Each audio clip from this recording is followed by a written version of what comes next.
Does your iPhone get code on the screen? Does your iPhone get a red screen like this one? If your iPhone does this, or flashes with a red screen, you have a problem with the device, clearly. What you need to do in order to fix this problem with the device is, inside, obviously you need to undo the bottom screws.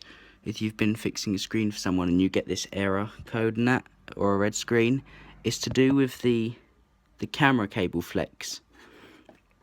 So basically, if I then just unplug this cable here and I turned the device off, it would then reboot up properly.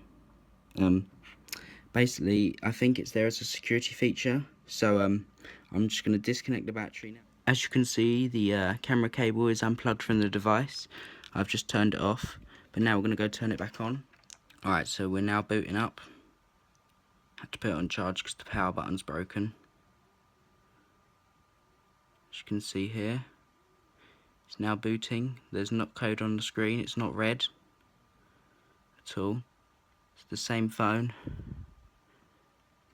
Cable's still unplugged, the vibrate motor just went off. So they do that when they boot up. Here you go, as you see now, fully working device. The problem is due to the camera flex cable, possibly a security thing for fakes and that, but yeah, you now know how to fix your device with a red screen. Thanks for watching, goodbye.